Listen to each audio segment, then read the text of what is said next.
Hello नमस्कार दोस्तों, स्वागत है आपके अपने यूट्यूब चैनल लाइब्रेरियन क्लासेस 2.0 पे। आज हम DLS 01 की यूनिट 9 पढ़ेंगे, जो कि भाग बी यानी कि भाग ब में आता है, पुस्तकालय सूचीकरण और सिद्धांत। अब हम यूनिट 9 पढ़ेंगे। यूनिट 8 तक हमने कंप्लीट कर ली है दोस्तों। इसमें हम पढ़ेंगे सर्वप्रथम थ्योरी और उसके बाद हम पढ़ेंगे इसके इम्पोर्टेंट क्वेश्चन, क्योंकि जब आपको थ्योरी ही नहीं पता होगी तो आप आंसर कैसे देंगे क्वेश्चन का। तो सर्वप्रथम हम थ्योरी पढ़ेंगे।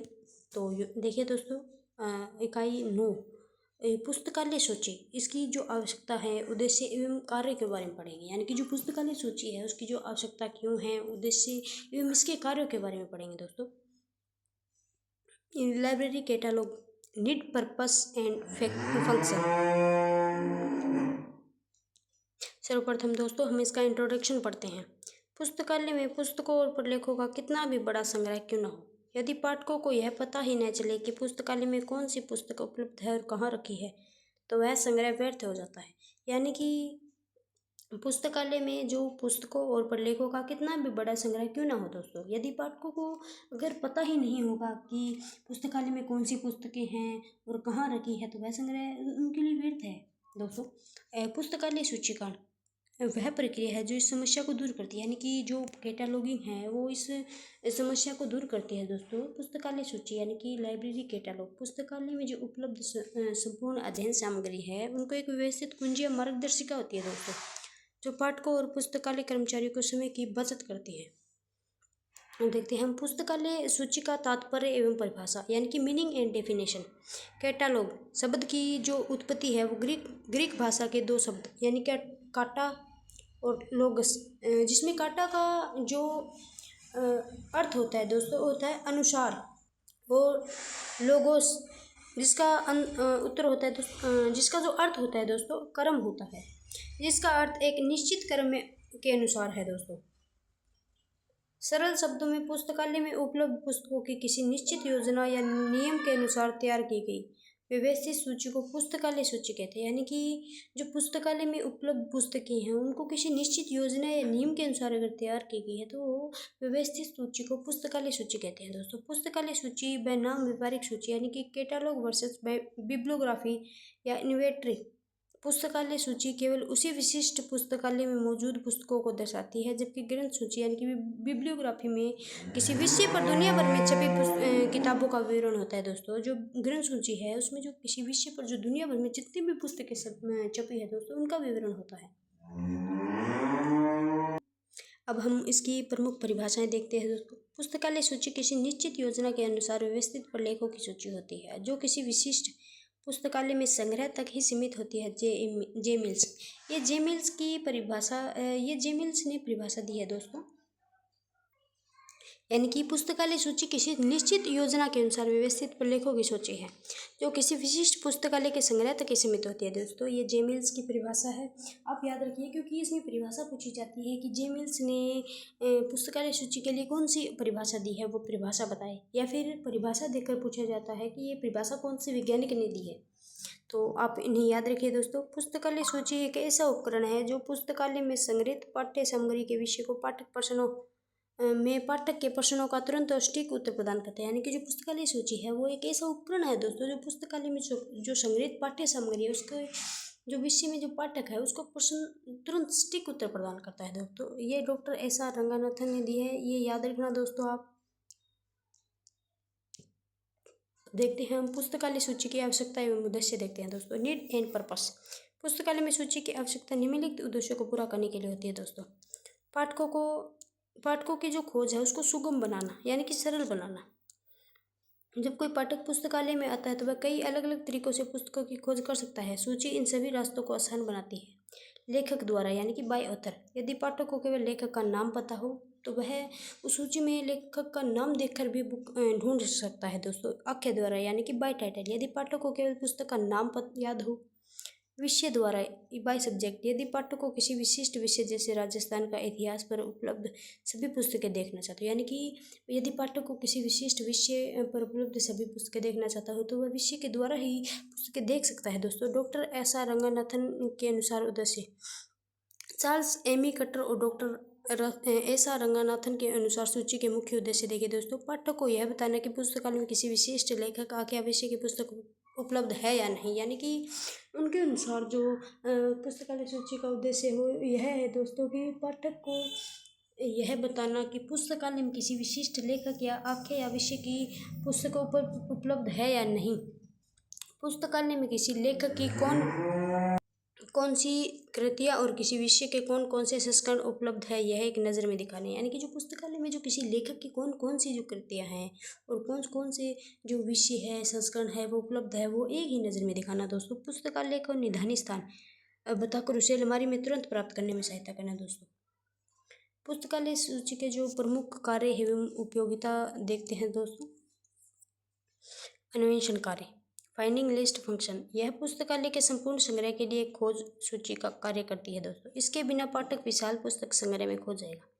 माध्यम का कार्य, यह उद्देश्य यह अदृश्य रूप से पाठक और पुस्तकों के बीच एक मजबूत माध्यम या पुल का कार्य करता है। जो माध्यम का जो कार्य है वो अदृश्य रूप से पाठक और पुस्तक के बीच मजबूत माध्यम जो पुल है उसका कार्य करता है दोस्तों। पुस्तकालय विज्ञान के सूत्रों की संपुष्टि, यह पुस्तकालय विज्ञान के चतुर्थ सूत्र यानी कि पाठक का समय बचाव का सबसे अच्छा पालन करते हैं, क्योंकि इसके जरिए पाठक को चंद सेकंड में किताबों का पता चल जाता है दोस्तों।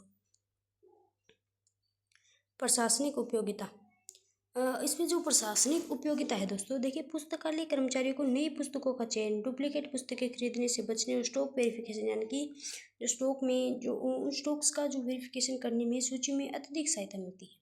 वो हम इसके जो महत्वपूर्ण क्वेश्चन एवं आंसर देखते हैं दोस्तों, जो एग्जाम में आने महत्वपूर्ण है। देखिए दोस्तों कुछ क्वेश्चन हैं, कुछ जो पर्सन है वो थ्योरी में से ही बन गए हैं, कुछ क्वेश्चन इसमें बनेंगे, देखते हैं। अतिरूपात्मक, कैटालॉग शब्द की उत्पत्ति ग्रीक शब्दों से हुई, उत्तर की उत्पत्ति किन ग्रीक शब्दों से हुई है दोस्तों? जो इसका उत्तर है, यानी कि जो कैटालॉग शब्द है वो ग्रीक भाषा के दो शब्दों से मिलकर बना है, यानी कि केटा और लॉग्स। केटा का जो अर्थ है वो है अनुसार और लॉग्स का अर्थ है कर्म से हुई है।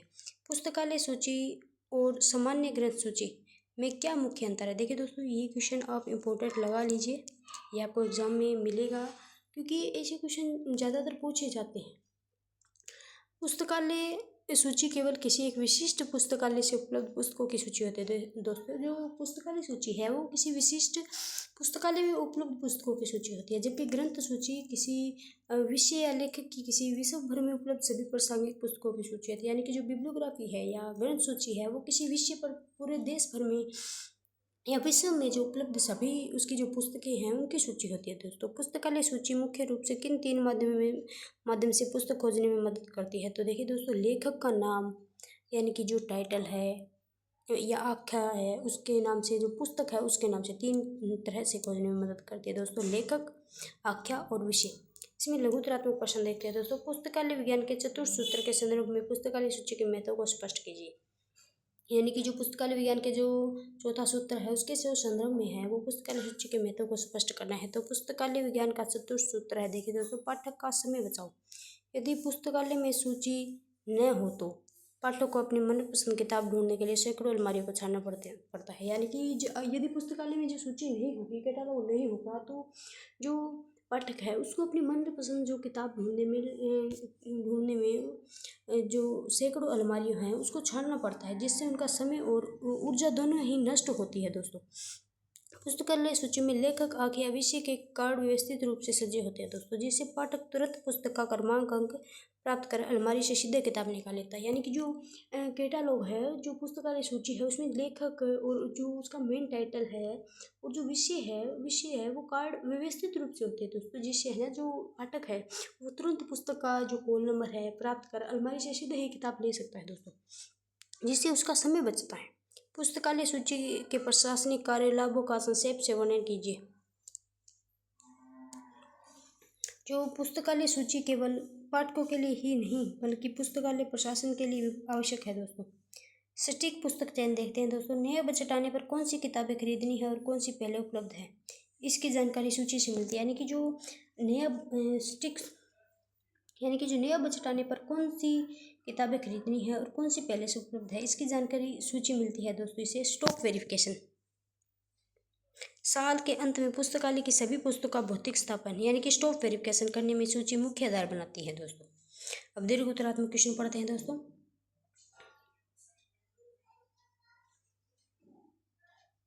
ये आप इम्पोर्टेंट लगा लीजिए। लघुत्तरात्मक का जो क्वेश्चन 2 है,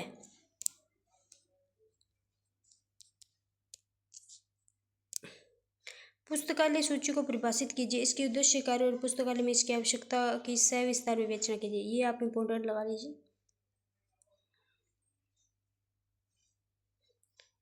परिभाषा और तात्पर्य देखिए दोस्तों, इसमें है ना, आपको पहले जो जे मिल्स और डॉक्टर रंगनाथन की जो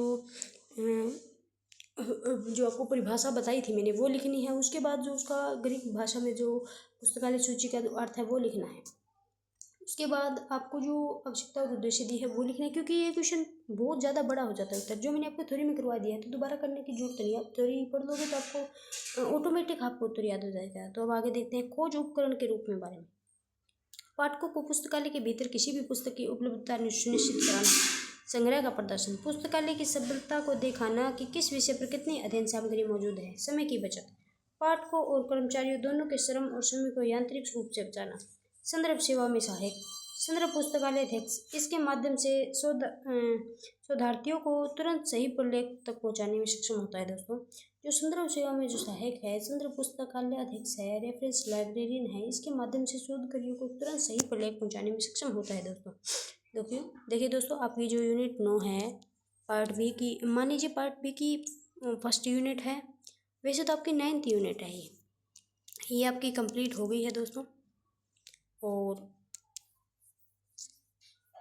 आपकी 6 यूनिट बची है, सिर्फ 6th यूनिट रही है दोस्तों, वो भी आपकी कंप्लीट करवा दी जाएगी।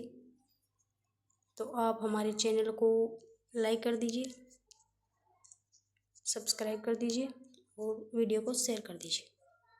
हमने इतनी मेहनत की है, वीडियो बनाई है, पहले PDF देखिए दोस्तों, पहले सिलेबस देखा, उसके बाद आपकी PDF तैयार की है, उसमें से इंपॉर्टेंट क्वेश्चन तैयार किए, फिर वीडियो बनाई है, फिर उसे एडिट किया है, फिर उसके बाद उसे अपलोड किया है। तो इतना सारा हमने मेहनत की है, तो आप एक सब्सक्राइब तो कर ही दे सकते हैं दोस्तों।